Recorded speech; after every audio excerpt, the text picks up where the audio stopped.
Humanities. This year's a special symposium that introduces and celebrates the newly minted BS degree in Humanities. Complementing the AA and BA degrees offered by our program, the new BS degree highlights the uniquely interdisciplinary nature of our program by allowing our majors to substitute the second language requirements of a traditional BA to pursue emphases like medical humanities, business humanities, environmental humanities, and other fields in applied humanities. Today's symposium will feature interdisciplinary presentations on visual art, ecology, literature, and more given by UVU students, faculty from UVU and BYU, and local artists and authors. The keynote address, scheduled for 11:30, will be given by writer, environmentalist, and educator Terry Tempest Williams. In this address, titled Wild Mercy, Williams asks, can we extend personhood to the Great Salt Lake, and what might a different kind of power look like, feel like, if we extend power to other species? We would like to thank our co-sponsors, Integrated Studies, the Departments of Political Science and History and Earth Science, the College of Humanities and Social Sciences, the College of Science, Innovation Academy. We've got a lot of help and support. The Center for Social Impact and the Center for the Study of Ethics. I'll now turn the time over to Marshall Drummond, one of our current humanities majors, who will introduce the speakers for our first session. Okay, good morning. So we're going to do a little shuffle here because our first presenter is Dr. Christina Gibby. She is an assistant professor of humanities at UVU. She got her degrees from BYU and Louisiana State University, and she teaches introductory humanities courses as well as her specialties, world literature, Caribbean literature, and Latin American humanities and literature. Her book, Ancestral Voices, Healing Narratives, released this last year, and analyzes the role of female spirits in contemporary novels from the U.S. and the Caribbean. And her talk is Landscape Painting in Colonial Latin America. After Professor Gibby, we'll hear from Kami Buell, who is an undergraduate studying psychology with the College of Humanities and Social Sciences here at UVU. She's graduating this year with an associate's and honors distinction and a bachelor's in psychology with a minor in humanities. And she enjoys diversifying her education. Her personal interests include childhood development, trauma, and substance abuse, and she does extensive reading. She's currently considering going on to receive a master's in social work, and her talk is titled Those Hills Would Close In on You, Jean Rees's Use of Plants to Collapse Linear Time in Wide Sargasso Sea. We'll then hear from Dr. Leslie Simon, who is an associate professor in the Department of Philosophy and Humanities. She's been faculty here since 2011. I was told to skim, and you've got a big section. She's won a lot of awards, and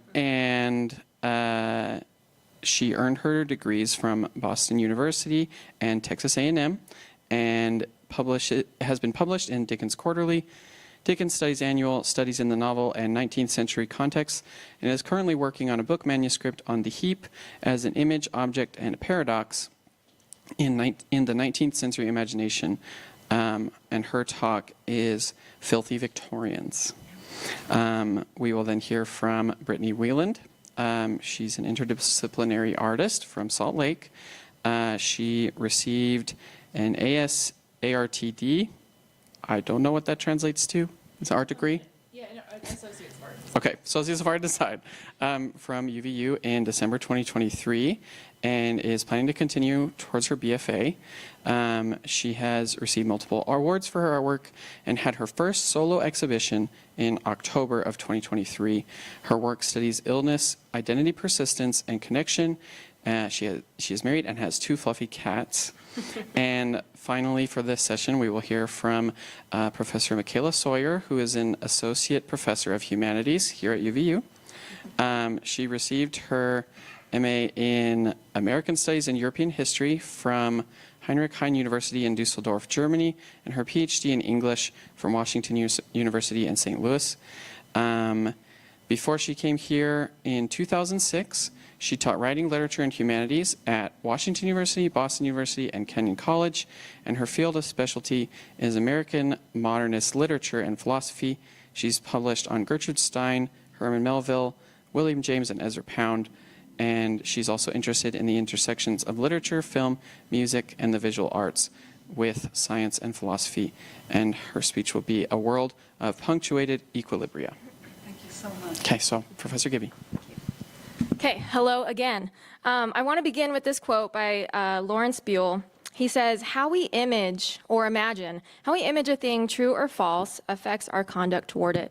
I'm specifically looking at the way that Europeans imagined the New World and how that will have real world consequences, ecological consequences, as we will see. In the first recorded imaging of the quote-unquote New World, Columbus writes to King Ferdinand of Spain, describing the island that will be known as Cuba.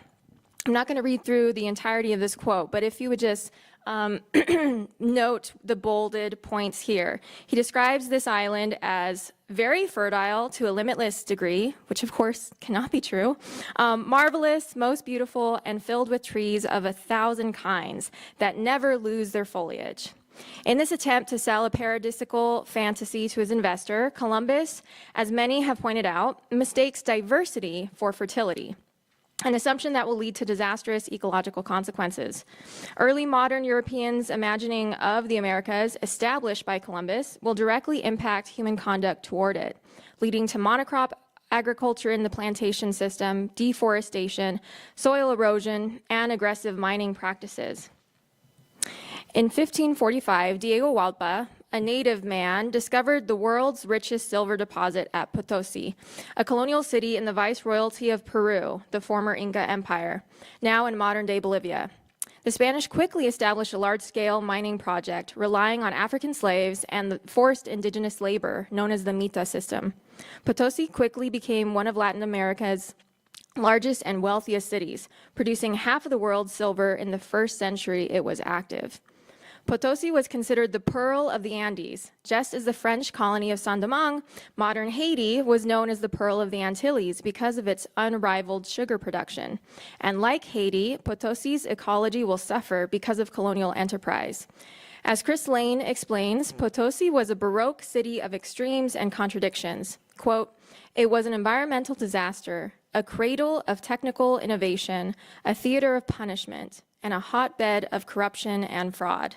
In short, it was a conflicted and contradictory harbinger of globalized modernity." End quote.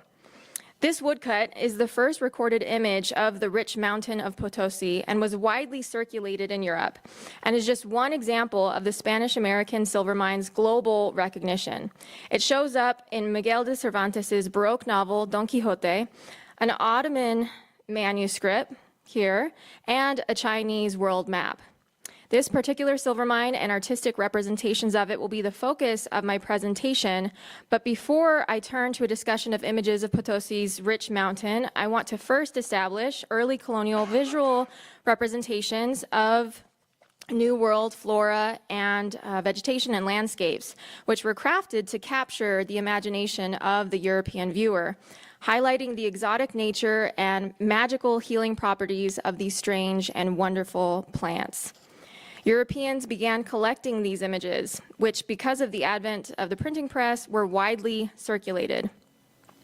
For example, Nicolas Monard's book on the medical properties of New World flora and fauna was extremely popular and was translated into several languages and went through at least 50 editions. The English translation's title, Joyful News Out of the Newfound World, highlights the European fascination with and expectation of these strange new wonders. Monardes wrote the first known treatise on the healing properties of tobacco, imaged here, and he also recommended the use of ground tailbone of armadillo for earaches, also imaged there. In the 17th century, the Dutch painter Frans Post will be the first European to paint the landscape of Latin America after visiting Dutch Brazil.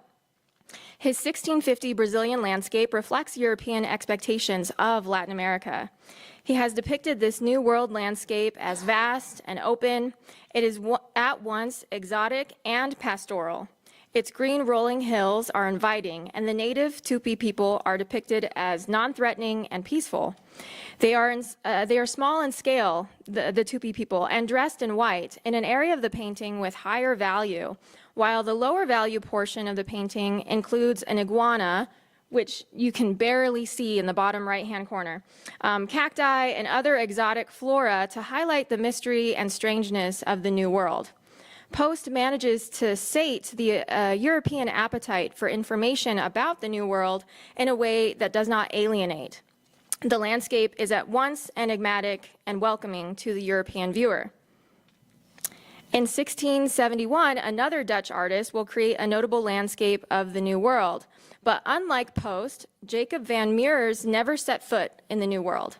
His workshop's print of the Potosi silver mine is based on the 1553 Cieza woodcut that I began the presentation with. This print is a European fantasy. Van Meer's workshop has depicted a European town at the base of the modern-day Bolivian mountain and has placed a very Dutch windmill in the foreground of the image that would not have been used. Despite the arid climb of Potosi, the Dutch workshop has included palm trees, signaling to the European viewer that this is a Latin American landscape. Never mind that it is inauthentic. Unlike the two previous landscapes by European artists, the Virgin Mary and the Rich Mountain of Potosi was most likely done by an American artist. The style is not European, and its religious and cultural syncretism illustrates the indigenous influence on the Spanish-American imaginary. The Virgin of Potosi reflects the troubling and complicated history of ecological and colonial exploitation and transculturation. This unusual painting provokes vital questions about religion, indigenous representation, industry, politics, the environment, and art as an ideological tool in colonial Latin America. By depicting Mary as the mountain, the artist links her with Pachamama, an indigenous earth mother deity associated with mountains and earthquakes. The mountain becomes a symbol of Mary's fruitful womb. Indigenous influence is also seen in the personified sun and moon, which remind the viewer of the Inca worship of the sun god Inti.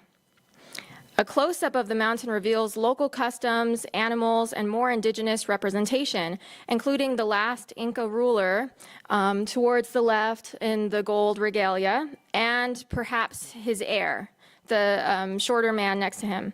There are llamas and other pack animals accompanying workers to the mine. You can actually see entrances to the mine. They're little cave-like dark areas there. It's hard. I wish I had a pointer, but there are entrances to the mine. I want to emphasize the serious religious implications of showing the mountain embodied by Mary, crowned by the Holy Trinity.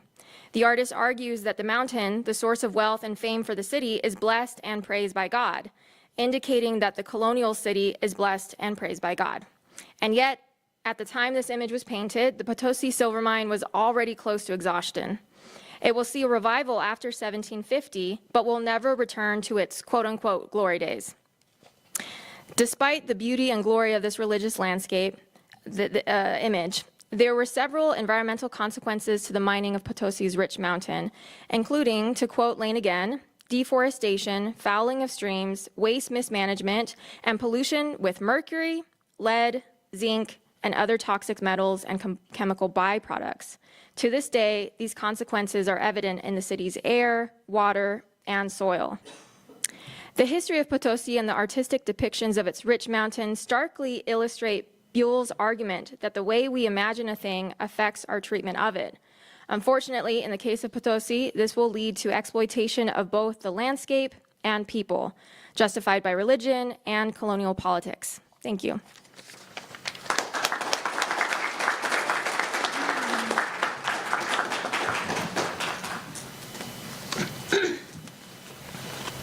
Okay, hello.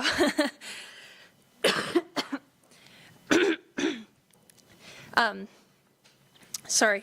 Okay.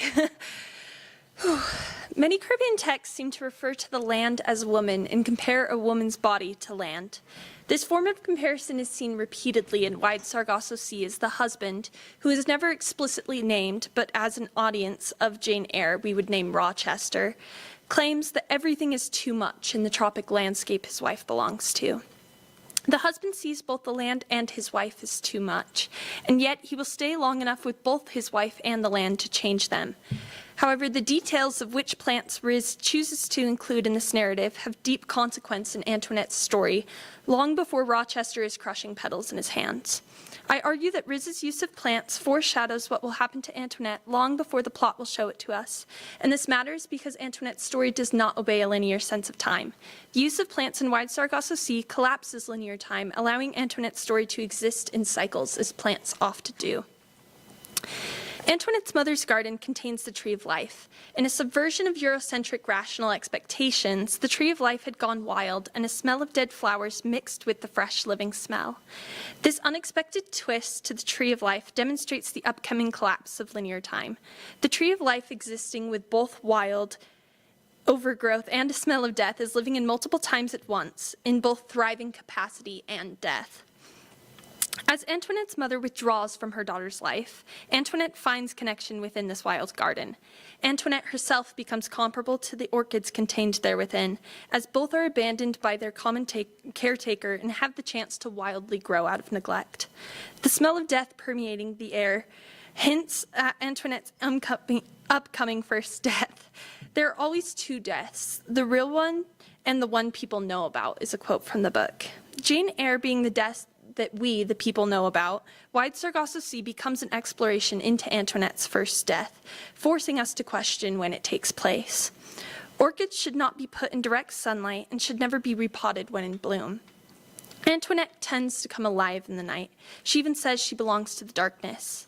An orchid of the night, her replanting comes. Her stepfather takes her from the convent, repotting her as he calls that time at the convent hiding away rather than recognizing her in bloom. Like an orchid, this replanting will be detrimental to Antoinette, and this is not the only instance in which Antoinette will be replanted at her detriment. As the novel collapses linear time, multiple instances are brought together in cycles, and the use of orchids foreshadows the cycle of harm that Antoinette experiences at replanting before Rochester takes her to England. While Antoinette's mother spends time joyfully and young away from the house, Antoinette uses the time to also leave, staying outside till dark. Playing in razor grass, she says, "If the razor grass cut my legs and arms, I would think it's better than people."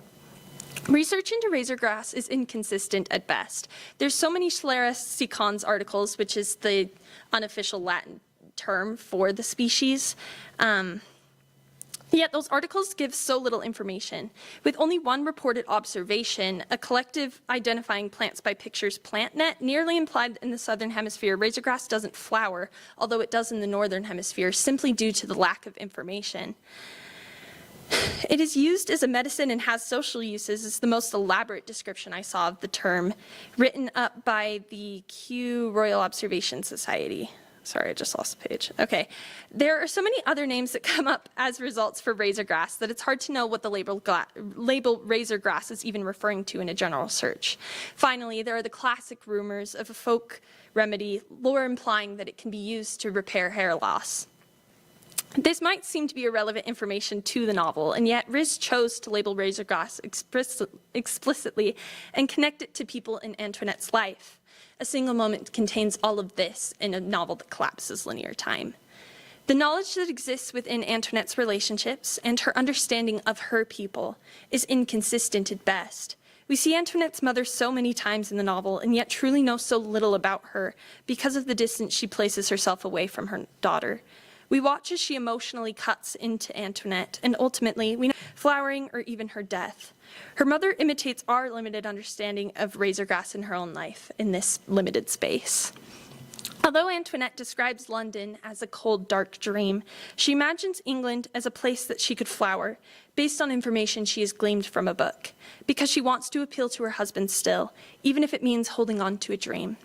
With provided information on the Northern Hemisphere, Antoinette wishes to appeal to the potential of her husband as a remedy, placing hopes in the rumors of medicinal social uses. She wants to have her husband love her, to heal her from the trauma of her mother leaving, and to gain the safety she lacks. Instead, he chooses to hate her vehemently, cutting her more than razor grass would. It is Christophine's Obeah that Antoinette tries to meddle with, foolishness and folly, and then the rumors and names surrounding her, her family, and Christophine finalize her near-complete isolation. In attempting to rely on the folklore remedy, Antoinette only receives the social equivalent of razor grass cuts. Living as an embodiment of a plant that exists more in rumors than in a universal organized name, Bertha becomes unknown to the people around her. When Riz has Antoinette say that razor grass cuts are better than people, these are the details that I gathered in the reference, foreshadowing Antoinette's relationships as they all exist within one moment. Linear time collapsed. Antoinette describes a smell of ferns as she and her stepfather stop near empty huts on their way home. The fern smell had not been previously mentioned in the novel. A fern developing a foul smell is bad for both you and the plant. The smell can be caused by the threat of fungi and bacteria overtaking the fern and suffocating it of oxygen, or it could be potentially indicative of an absorption of hazardous pollutants, which research has demonstrated ferns are sensitive to. Ferns have been the subject of research for their ability to remove some chemical pollutants from the atmosphere. In other words, a fern developing a foul smell is a warning. Antoinette mentioning the smell of ferns, which has previously gone unmentioned, is Riz's warning of an overtaking and a suffocation eating up all the oxygen at Colibri, or the land and the people trying to get rid of the pollutants, as the metaphorical ferns clean the masons out of Colibri. Fire, as a product that eats up oxygen, only put out by suffocation, is foreshadowed in this smell of ferns. Having been suffocated out of Colibri in the same manner, it is unsurprising that Antoinette herself would attempt to clean the pollutants out of Thornfield Hall with fire. Antoinette's story does not obey a Eurocentric, expected rational sense of linear time. Antoinette does not have to. Her connection to the land is shown beyond and before Rochester's insults. Connected to the night, she is connected to the orchids of her mother's garden and her mother's behaviors. Razor grass keeps her better company than most of her companions ever did, and betrays her far less often. The ferns serve as our warning for the ominous truth that Antoinette both saw coming and felt was inevitable, as she sensed a constant lack of safety in her childhood that predicted her ultimate loss. In a way, she knew the ending from the first page when she includes scenes from the future in a list of the past. Toying with David Herman's theory of narrative worlds, Riz deliberately zigzags in the timeline and therefore collapses narrative order to frame a present moment in the narration with every other time moment before and after. The plants of the novel and Antoinette herself live in this nonlinear reality that Riz has created. Riz creates a world in which Antoinette does not have to obey linear time and, like a plant, exists within cyclical seasons within her own story. Thanks.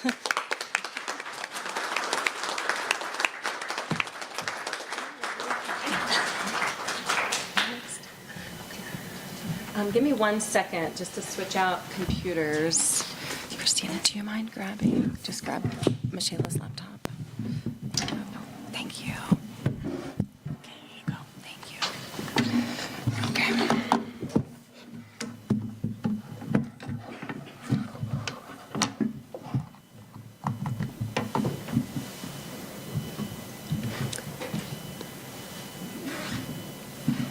Is that working?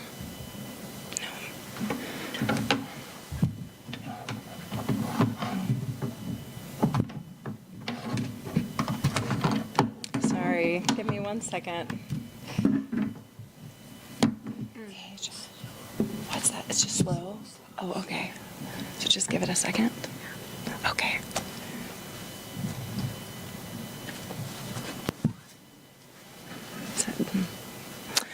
I'll just go ahead and start and hope that this comes up momentarily.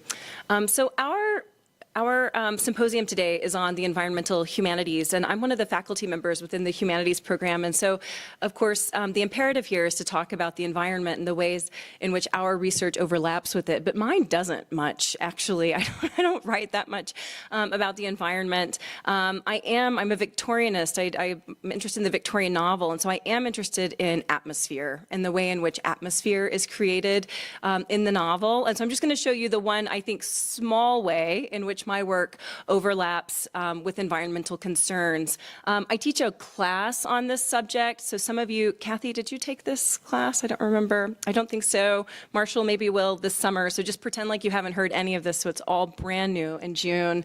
I teach a class called Filthy Victorians, and the basic takeaway is this, that the Victorians, so 19th century British people, were the wealthiest people on the planet, okay? Queen Victoria, pictured here, is their monarch, and life changes in unprecedented ways in the 19th century. I've got you a long list. I'm classic me, I put way too much on a slide, so sorry, you have to read really quickly.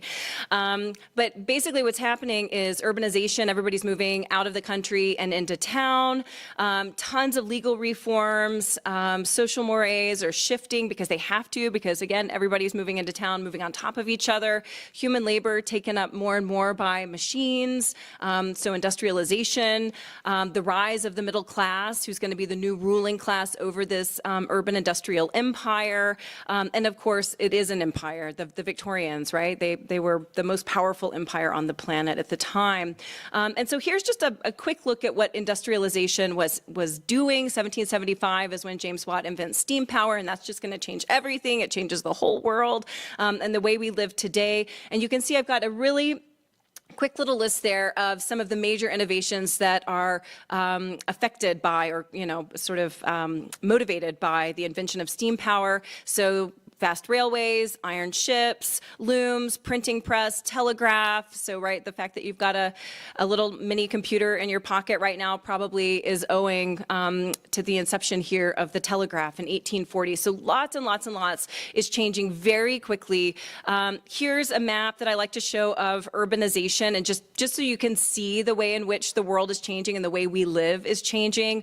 At the beginning of the century, 1 million people lived in London, and by the end of the century, 6.5 million people lived in London. So if you can just imagine, if we were going to pretend like the next 10 minutes were a century, and we grew by 6.5 times in that 10 minutes, right? That's what this experience would have been like. And what I like to show is if you look at the map on the left, you'll see that the lines that divide places are really sort of like county or parish lines. And the lines on the right-hand side, that map on the right-hand side, which comes from later in the century, just a few decades later, the way in which the map is imagined is through train lines, right? The connecting of urban centers. So it's no longer about the counties and the people who live right around you. Now it's just how quickly can we get to those urban areas where industrialization is happening, right? And where we can get jobs. So I'm not going to spend time talking about the rise of the middle class, but that happens, and that's important. Same thing with the empire. Here you can see every place on the map that's pink is possessed by the British Empire in the 19th century. It's a lot, right? There's a lot of pink on this map, and can you see where England is? Just tiny, tiny little island or little complex of islands there north of France. And so the fact that they possess so much territory, which we hear something about even in Kami's talk just a moment ago, is really pretty remarkable. They host the very first World's Fair to showcase their power, and here you can see an image of it. The Crystal Palace is what it's called.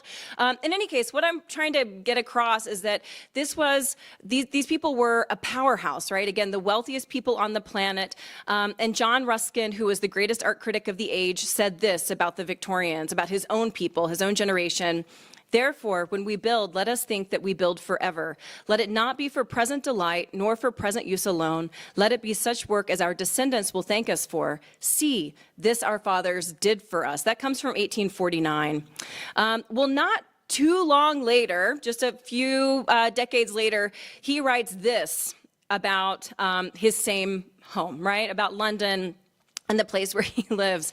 He says, this wind is a plague wind of the 8th decade of years in the 19th century, a period which will assuredly be recognized in future meteorological history as one of phenomena hitherto unrecorded in the courses of nature and characterized preeminently by the almost ceaseless action of the calamitous wind. And it is a new thing to me, a very dreadful one. So again, within a very small amount of time, he goes from talking about the place where he lives as the greatest place on the planet to utter disaster, to total disaster. He talks about the poisonous smoke in the city center. And in fact, I was just for one of my classes last night reading Bleak House. I don't know if you know this novel. It's by Dickens. Read it. It's only a few thousand pages. It moves very quickly. But there's a great moment where Esther Summerson, one of the protagonists in the novel, she arrives in London for the very first time. And she says, she asked the porter who's bringing her in, whether there was a great fire anywhere, for the streets were so full of dense brown smoke that scarcely anything was to be seen. And he says, oh dear, no, miss. This is London particular. I'd never heard of such a thing.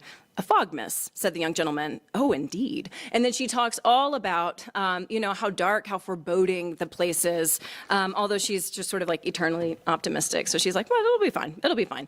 In any case, so this is one of the things that I try to get across in this class is that you really see the tension for the Victorians between concepts of progress and decline, right? Are we living in the greatest age of all time, or are we destroying the planet? And you see that in a lot of the things that are being written about the age, in the way in which the age is depicted.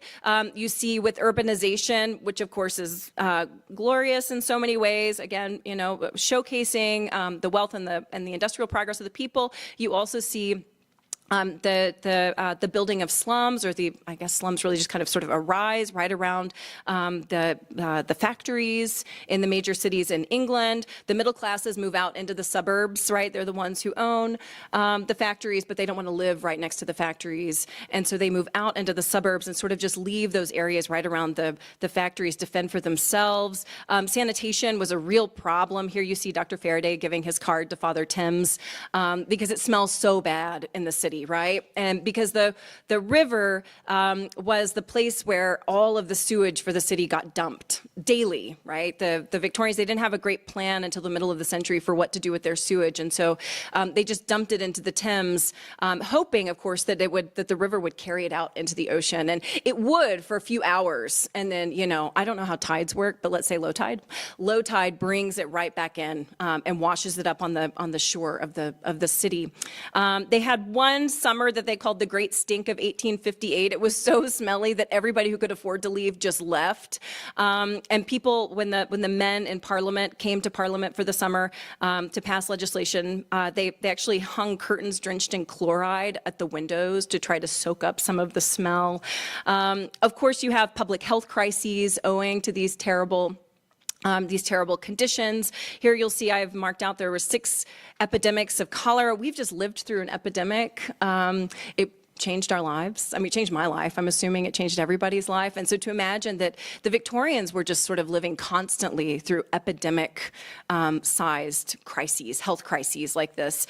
So cholera 6 times, influenza, typhoid, typhus. It was just sort of like on repeat. The average lifespan of a person in a city of 100,000 people or more was 26. The age was 26, which is kind of wild. And they were just kind of trying to figure out why all this death, where is it all coming from? They're finally going to figure out it's the water. They're going to clean up the water. But in the meantime, they think it's the air, right? They call it miasma. And they're like, if you can smell it and it smells bad, you're in trouble, right? Like, run, get out of there. But they end up developing germ theory. We've got the rise of the medical profession. And if you were to take my class, here's what I would do next. Here would be the second part of the class, is we would set up all of those social conditions. And then we would talk about the ways in which filth and cleanliness as terms, they become sort of stand-ins or conceptual frameworks for the ones that are being considered. So things like gender and sexuality, who is considered dirty, who is considered clean. Here we have a sort of small unit on the fallen woman, or the woman who's had sex before marriage and is therefore cast out of her home. Male homosexuality, how that gets dealt with, especially late in the century. And there you see an image of Oscar Wilde, who of course ends up being imprisoned. Race and empire. And one of the things that I use to kind of situate this discussion, this will be the thing that I leave with you with today that I think is so fascinating, is Mary Douglas writes about dirt. And she says that dirt is really just matter out of place, that there's really no such thing as dirt per se. So when you say something's dirty, what do you mean by that? Well, it just means that there's a thing in a place where you don't want it, where it seems inappropriate, okay? So dirt and the use of that term and the use of that concept implies two conditions, she writes: a set of ordered relations and a contravention of that order. So where there is dirt, there is system.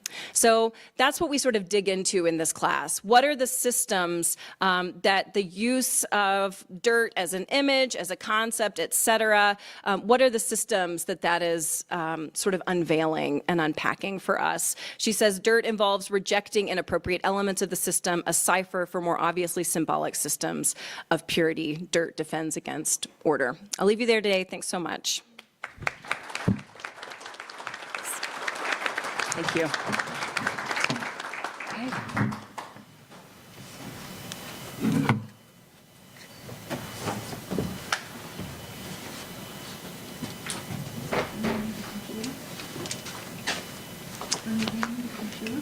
Do you need a computer? I do not know. Thank you.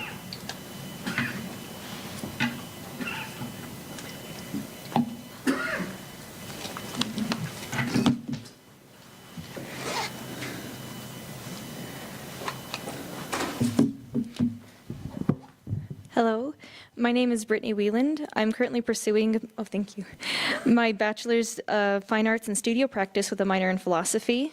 I wanted to thank Professor Gibby, who encouraged me to participate.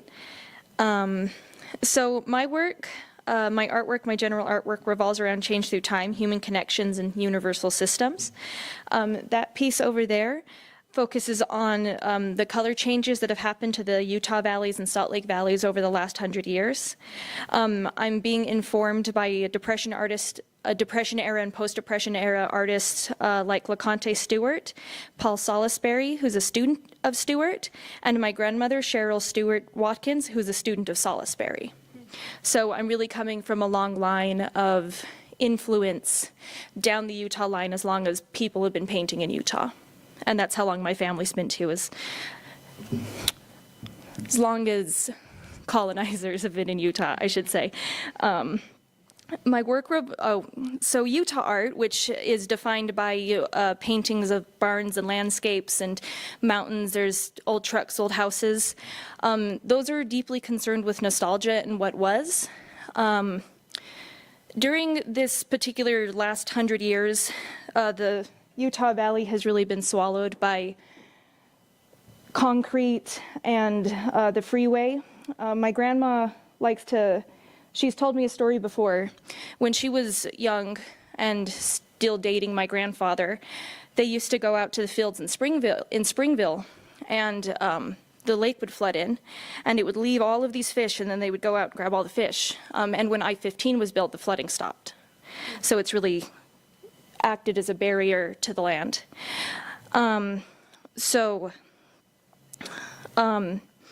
I'm really concerned with this, and then I started to study artists like LeConte Stewart, who began painting scenes around him that were from his child, and he did this as an act of preservation of what was beginning to disappear. He saw the effects of industrialization in the landscape and chose to capture these scenes in oil paint. Some of his paintings featured his childhood homes, and others captured the blooming industry around him. There's a couple paintings he did where there's a Texaco, but they're surrounded by a field. You don't see that anymore. You can look out that way. I think there's a Texaco right there, and it's everything. So I'm trying to keep in line with this tradition and kind of follow that heritage that I have. So I've been considering these the color fields of the old paintings. And by color fields, I kind of mean when you squint your eyes and you blur them and objects kind of disappear, you'll get a general color field. And you can see it out there. Portland, Oregon is kind of green and blues, and here is a lot of yellow ochre and sienna reds and ultramarine blues, especially with those mountains. I became interested around I became interested in this around 6 years ago. I was driving and I noticed that all of the fields in Springville that lined the freeway had disappeared and were replaced with condos and corporations and McDonald's. And I was talking to my grandma about it. She noticed too. She cried about it because it's heartbreaking. That was her old stomping grounds. That's where she caught the fish with my grandpa, and she's been here her whole life. So it was hard for her to see it go. Even one of the paintings I referenced by Paul Salisbury, he painted it over in Springville, and he painted it of Mount Timpanogos, which is, the backdrop of the school here. There was nothing in the way. It was just fields. There was no Provo. There was no Orem. Fields all the way to the mountain. And now not so much. There's a DI there. I mean, it's a great DI. I've been there.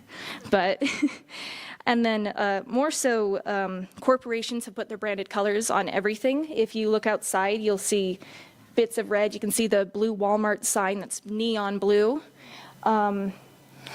This is actually quite a beautiful spot, but you can still see how there's an interruption to this color with all these cars in the freeway.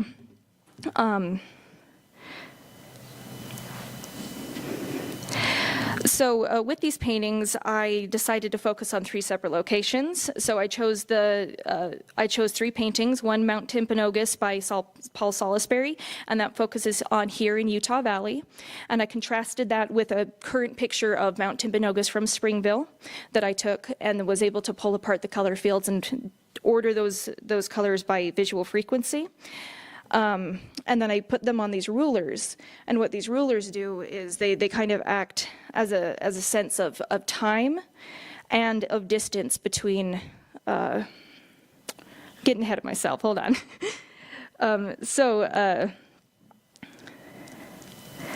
Another one focuses on home, and this one is a painting called Home Loan by LeConte Stewart, and he was focusing on his own childhood home. And then I contrasted that with my childhood home, which was from roughly the same area. He was from Richfield. No, he was from Benjamin. And I was born Spanish Fork, and that's where the house is. So it's similar areas. And just the stark change is crazy. And then the last one is focused on industry itself, so kind of communal spaces, things like schools, shopping centers, stuff like that. So I took one which was at Texaco, and it just in that field, so it had just a couple little colors here and there.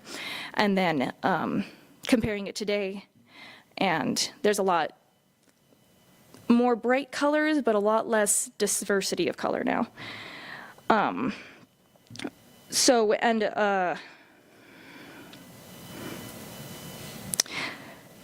So the rulers themselves, I chose those because they relate to distance in between time in a metaphysical sense, then to now, 100 years to now, and what's changed, and then physical location of globalized and localized color pigments. So for these pieces, I went down to Moab and I grabbed my own pigments, and I made them out of the dirt. Some of them worked much better than the others. It was my first time experimenting with it, and you can see that this is I'm not going to open it totally, but it's oil paint that I was able to make. This was the one that worked the best, this red.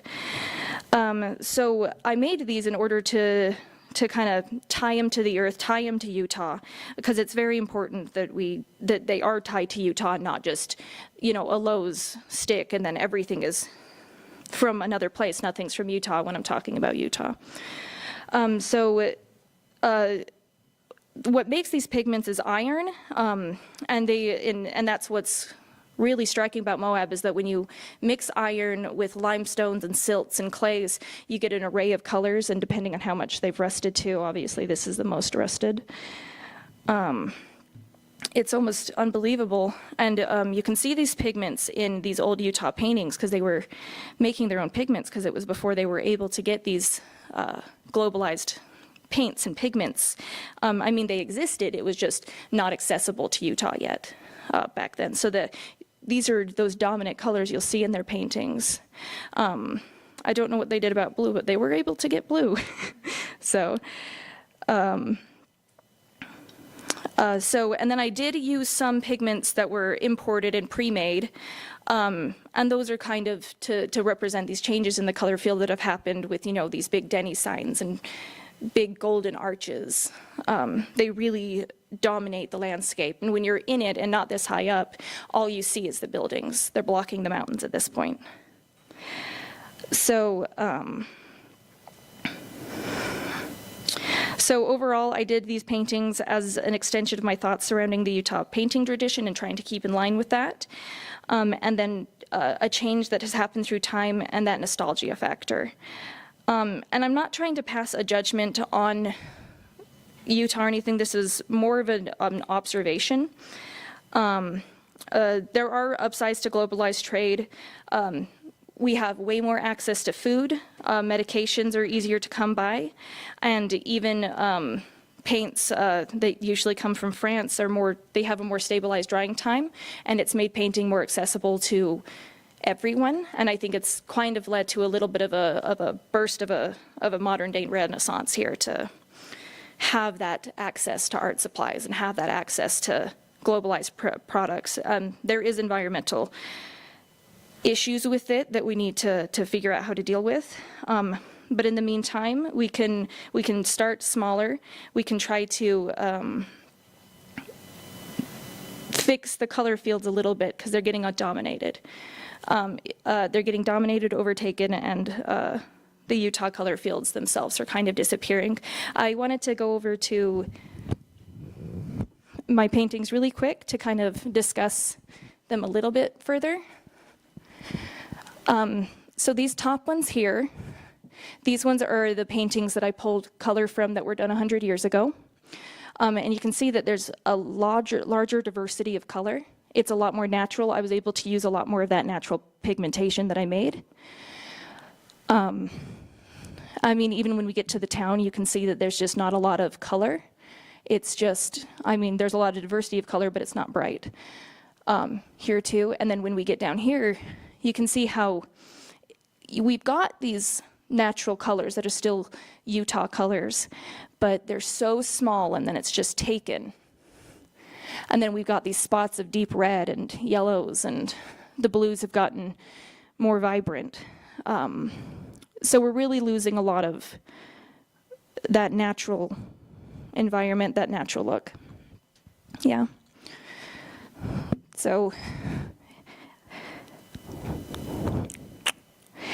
I'm not trying to make a judgment, but it feels like a moral judgment call. Because, but if it feels like that, then we should do something to fix it, because it is a shame. This is a beautiful, beautiful place, and this valley is gorgeous. And those apartments are not. So I think that that's all I have prepared, so thank you guys so much. I appreciate everybody.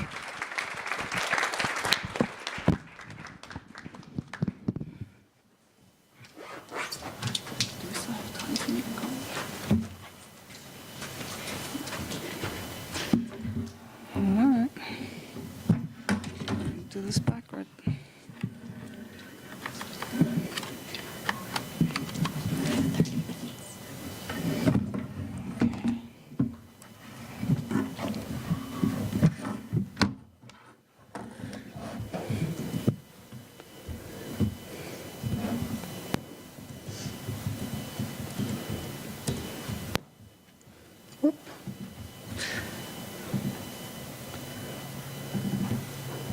Is this gonna take a while to come back up? Okay, all right. So I just wanted to introduce everybody to somebody who is very famous, but some of you or many of you might not have heard of him or not know him anymore. He died in 2002, and he's one of my very favorite thinkers. Very famous paleontologist, which means he studied the biology and evolution of fossils, and but also a very famous historian of science. Used to publish oozles of lots and lots and lots of essays in Nature magazines, and then published them in collections of essays that were very popular reading. And I just wanted to introduce you to some very useful ideas that he put forth for us that I think might be useful in the context of our topic.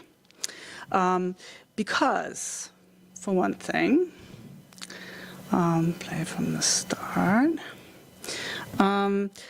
like almost nobody else at the time, Stephen Jay Gould, who taught at Harvard, by the way, was interested in what he called consilience, which was a term that was later used by somebody else. I'll come to that in a minute, which is the effort to find common ground between the natural sciences and the humanities. And that's something that I'm personally very interested in my research in general, finding interest in finding a common ground between the humanities and the natural sciences. So the word consilience, though, was then used by somebody called Edward O. Wilson in a book in 1999, and Stephen Jay Gould was very mad because Edward O. Wilson was his prime opponent as far as the history of ideas is concerned. Edward O. Wilson was a proponent of what was called sociobiology, and the sociobiologists had a very different idea of how to bring the humanities and the natural sciences together than Stephen Jay Gould did. For the sociobiologists, it was a question of unifying knowledge with the idea that you find the biological principles that run culture, basically superimposing science as the dominating idea over everything, looking for the scientific biological principles that basically are the fundamental cause for everything. And that then determine how we behave as human beings, which is a very problematic approach, really, when you think about it. And Stephen Jay Gould was very opposed to that and had a very different idea about how we should approach bringing the humanities and the social and the natural sciences together. And he thought that we should sound out the metaphoric relationships to which human intellect relates to natural history. And he did this over and over and over again in his essays in popular science, which were very fun to read. I can greatly recommend to you to pick them up sometime. He had this wonderful method of taking two completely disparate things, like, for instance, George Kenning's Left Buttock and the Origin of Species. That's the title of one of his essays, and I'm not going to tell you what the connection is. You have to read the essay. And then tell the story, because it's history is the subject, right? The story, and history is always story for him, of how these two things ultimately come together, right? And ultimately they hang together on the basic principles that then will explain to you how evolution works, right? In this case, it will be the role that chance plays in evolutionary processes, and it will be very educational and very fun at the same time, and it will be an extended metaphor unfolding through the telling of a story, and he will do this over and over again. And in these essays, he will dismantle a number of preconceptions that people tend to impose on nature that are very central to our culture, common fallacies of our progressivist thought, particularly in our capitalist Western societies, that people have often associated with evolution, and that he tries to show again and again are not at all how nature works. And amongst those concepts that he keeps dismantling in these metaphorical stories are the idea of teleology, which means that nature would move towards some sort of goal. And you'll find this again and again in documentaries that you might watch on TV, when somebody goes like, and the tiger developed this behavior in order to, and you know that this is exactly how he would not tell the story, right? It's not teleological at all. Natural traits aren't. Progress, growth, optimization, uniformity, continuity, classification, optimization, all of these things are concepts that he dismantles in the way in which he explains how natural process works. And one of my favorite examples from his essays is it's from an essay called "The Panda's Thumb of Technology," and it's about the QWERTY keyboard. And this might be something that you might take away from this talk: is that the QWERTY keyboard that you all are familiar with, named QWERTY after the first letters there, right at the top, QWERTY, is not optimal. But it's deliberately not optimal because when it was invented, it was still like this old typewriter here. If it had been any faster, the keys would have jammed, right? And this is Stephen Jay Gould's ultimate example. And he compares it to the panda's thumb, which is also something that is a bone structure that has sort of protrudes from his wrist, and it's not an optimal structure, and it's there because he used to have the thumb, then he lost the thumb, and then he couldn't evolve the thumb again. That's there because of the process of how it came into being, and doesn't have anything to do with the function of trying to be optimal, right? So our natural processes are not always geared toward optimization, toward a goal, but they carry within themselves the nature of their own processuality. And we have to understand the complexity of it. And the complexity of these natural processes are also what metaphorically ties them to how our minds work. And this is where the exciting coalescence of our intellectual curiosity and of our storytelling and our ability to understand natural processes and the nature of natural processes really comes together for Stephen Jay Gould. And this is why he's such a wonderful thinker. And if I still have a minute, the most important contributions he made to science are the spandrels idea, which comes from architecture, is a wonderful example of how, for him, architectural and cultural elements simultaneously can be scientific ideas. Spandrels are those corners here in a dome. If you have like a dome on pendentives on a square footprint, you do have these corners that are not good for anything because they're not really, I mean, they're there because of the function of the dome. It has to stand there. It has to have this. It has to have these pillars, but the spandrels are these open spaces that are being just opened up by the structure, that are then being just used because they're there for decorative purposes, right? And he says there are equivalents for that in nature where things are there because they're needed for something else. And our adjacent structures are there that are needed for something else, and so they are there, but they don't in themselves have any kind of purpose, and then they're being used for something. And so this is like one of those things where the process explains why something exists, which does not mean that this thing came into being because there was an original purpose for it, right?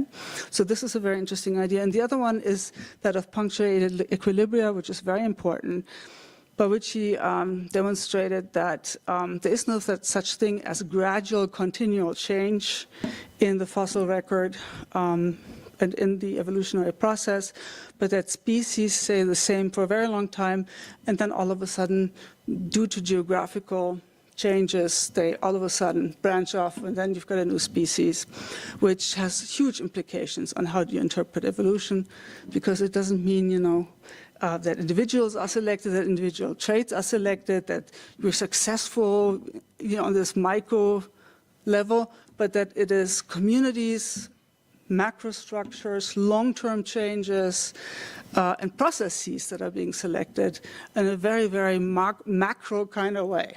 And that changes the whole way in which we look at things.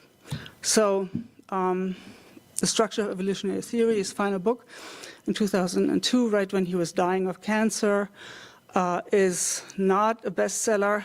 It's huge, it's this big, and it's basically a novel. It's full of stories, full of biography. It's an epic. He calls it a long argument. It's a rewrite of Darwin's theory of evolution. It is discontinuous. It is like this sculpture. This is from the title page. A sculpture made of seashells, which was his original subject as a student. It's his theory in a seashell. it's huge and it's wonderful, and I can only recommend you delving into his work a little bit more. Thanks.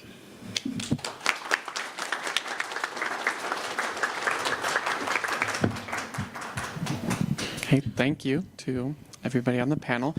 We have some time now if anyone would like to ask a question to any of the panelists about their talks or any comments. Yeah, of course, yeah. So I'll just bring the mic to you if you have a question.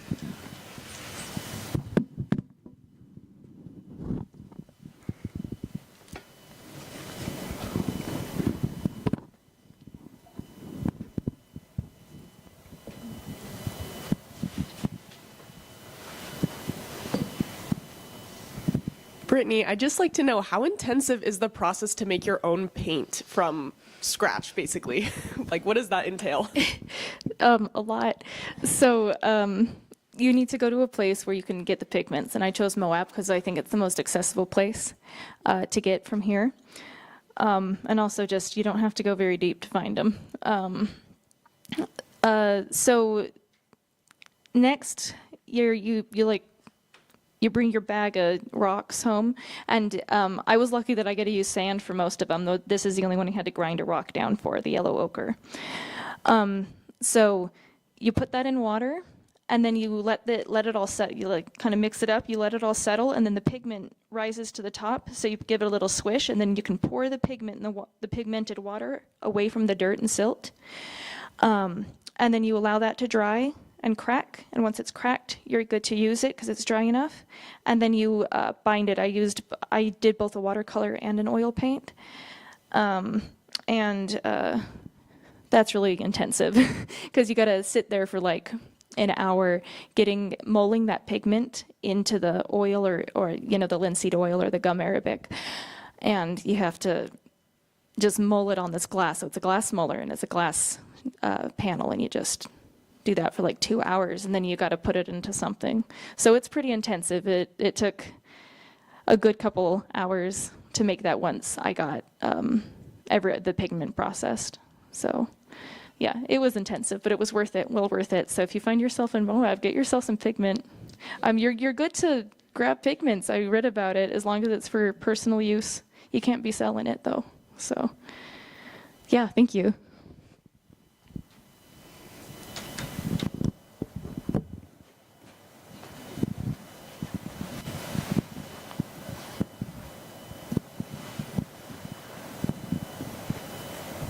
Hi, Kami. I am very interested in this idea of cyclical time. Are there other works of art or media, literature, something like that, in which you've seen something similar to this, or where you could apply this theory elsewhere? I think actually a lot of Caribbean and Latin American literature will deliberately toy with this idea of linear time because, like, the idea of linear time and narrative order is, they like toying with the Eurocentric expectations, I guess, because Latin America and the Caribbean existed more in like cyclical beliefs of seasons until the Europeans came and colonized. And so I think a lot of authors will deliberately like use that same idea to toy with cyclical time. And then just because of the way that actually Christina covered very well in her talk was just because of the European expectations of plants, the people who are native to those areas, like debunking those myths, and they do so in their art. So, yeah.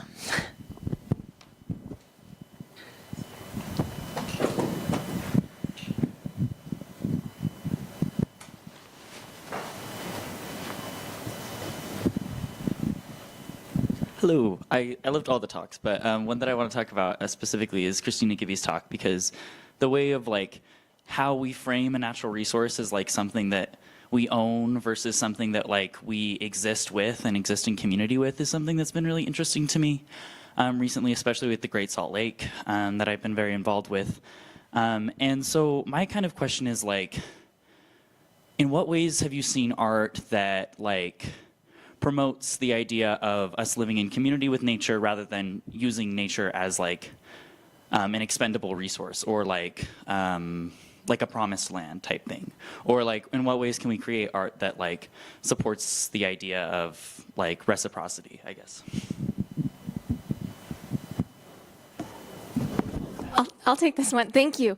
So there's a novel by a Haitian American author, Edwidge Danducat, and it's Claire of the Sea Light, and some of my students have read it, and so they know what I'm going to say here. And I don't know that there's necessarily reciprocity in that novel, but what she does do, that author does, is to show nature in a way without imposing human values or expectations onto it.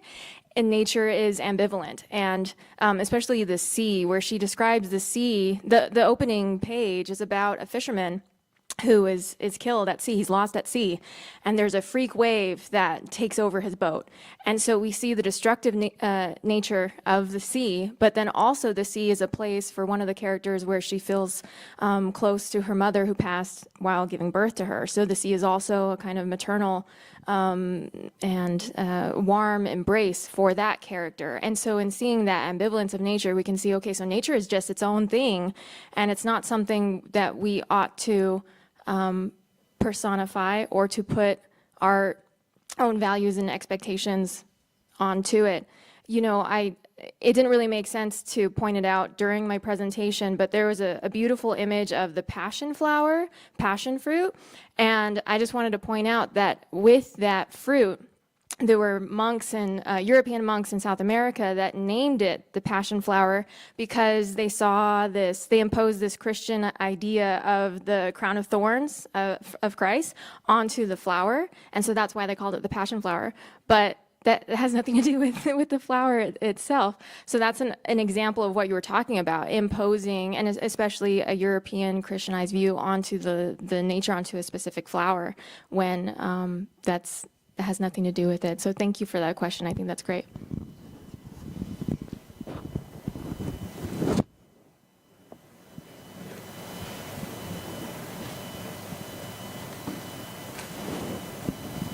Anyone else have a question?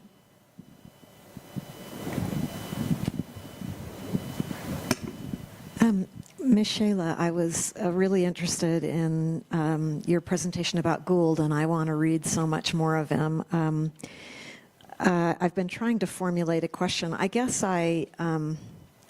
it feels what we're talking about here about the imposition of these views and the human intellect and our insistence upon finding patterns and creating these narratives and seeing ourselves in nature and therefore getting it all wrong. It feels kind of hopeless. And I can only imagine some of the criticism that Gould has received from people who don't want to accept maybe what he's saying. I don't know, how do you does Gould present any hope for our ability to sort of extract ourselves from these, what seem to be ultimately human tendencies to interpret nature according to our own stories, or no? No, we can't.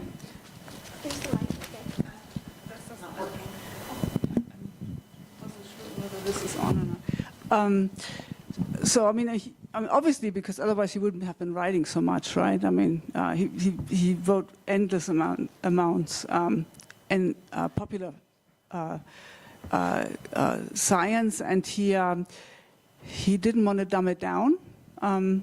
He had some expectation that people would rise up a little bit to be able to understand what he was writing, but also still try to reach us. He tried to find a middle ground there. So he did try to work as an educator as much as possible, but he also was, one thing I didn't mention is that he was somewhat pessimistic about, I mean, he obviously died over 20 years ago, but even then the environmental situation was already pretty dire. And he was pretty pessimistic about the future of the planet. And I'm not sure whether I don't think he thought that necessarily he could fix that with his, I mean, he had some hope that people would understand more about how they could be in sync with nature. But obviously, I mean, one of the things that was very clear, has been clear, is that this whole idea of being in sync with nature, it's, I mean, on the one hand, it's a total cliche. On the other hand, it's more politicized than maybe anything, right? I mean, it's like, what does that mean? What does nature mean? What does being in sync with nature mean? And there's always been disputes about it, right? And it's always been problematic, right? And so he had his own feud here with the sociobiologists at the time. Now there are other feuds going on along those lines, how to interpret this. And it's obviously, you know, one has to kind of find common ground. So it's always important to kind of be clear what your terms are and what grounds you. And we absolutely have to. And even then, it was clear that one has to in order to fix anything, if we have like a natural problem. And so he pointed that out too. But I think that overall he was fairly pessimistic as far as the future of the environmental issues are concerned. He did say, though, and I don't know how much of a consolation that is for anybody out here, that he said the planet's going to survive. And he said that, you know what, the planet, nature is going to survive. And in the end, humanity is going to be probably one of the least successful species in evolutionary history.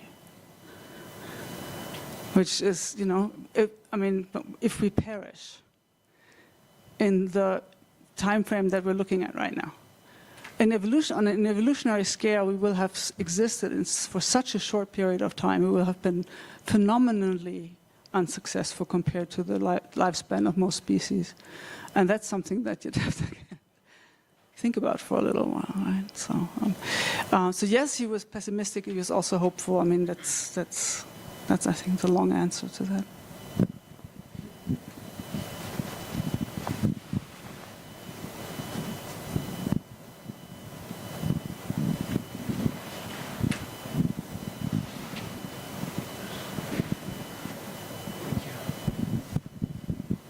Thank you, everyone. Yeah, this was really beautiful and insightful, and I think it fit together very well too. I guess, I think I probably have things to say about all presentations, but I think this is directed maybe to what you had to say, Leslie.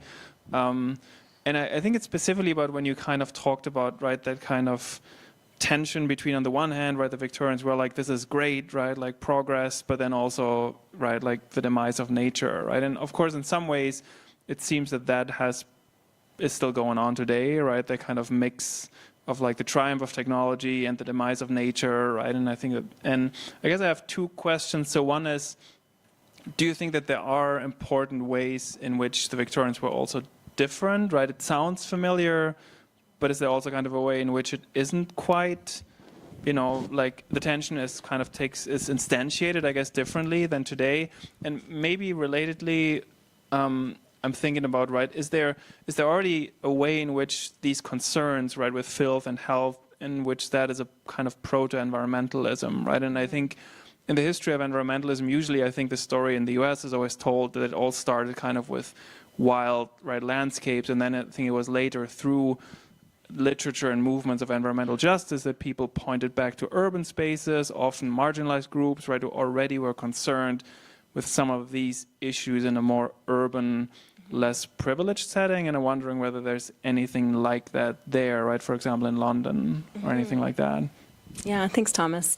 I was thinking about that when I was listening to the other talks, that a lot of the people whom I study, the Victorians, I mean, they lived in London. I mean, especially Dickens, who's my guy. I mean, he's problematic, but I love his books. They're Londoners. And so what they're watching, and John Ruskin, I think, is a good example of this, the art critic whom I quoted earlier, is they're actually watching the topography of the city change. So they've already sort of urbanized and are interested in the way that the climate is affecting that urban space, as opposed to the ways in which the urban is encroaching upon the natural, if that makes sense. So it's interesting how for them, London almost becomes a sort of like I don't know, neo-natural space that then can take it up another level. You can like ratchet it up another level and see the ways in which even that is shifting. And yeah, becoming filthier, more crowded, more congested. I was thinking, Brittany, I really like the idea of like color pollution, right? So like light pollution, noise pollution, color pollution, all of these different types of pollution on tops of the typical ones that we think about. So whether or not the discourse is different today than it was at the time, I don't know. I'd have to think about that.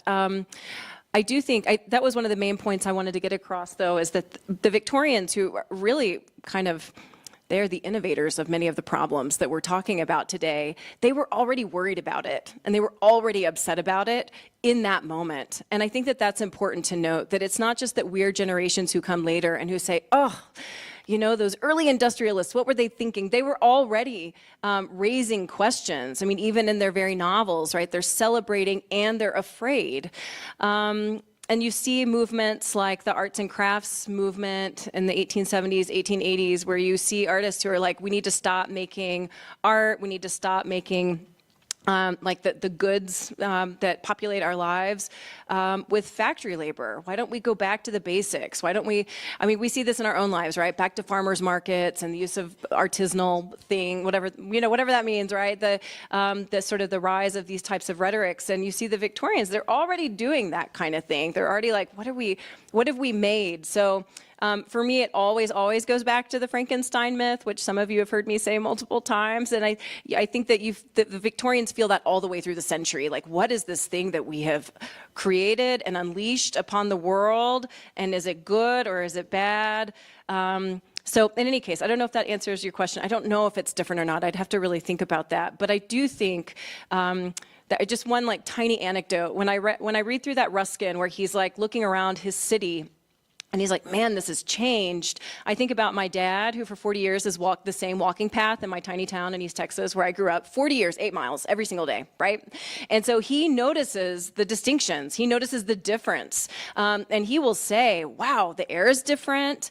The sun, the way the sun hits me is different, right? The way the path has been paved, or the way the flora and fauna encroach upon it or don't, all of that is different.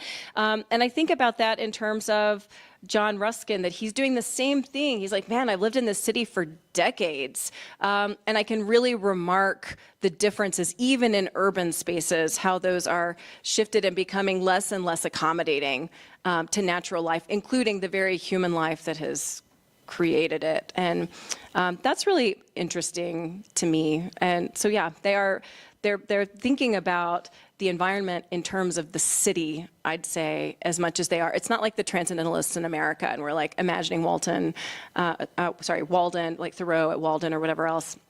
They're really like, they're worried about the city that they've made, which was a beautiful thing and is maybe now becoming very quickly not so beautiful. So, in any case, thanks. Thank you to everybody who spoke and for everyone here. If we could give them a hand one more time.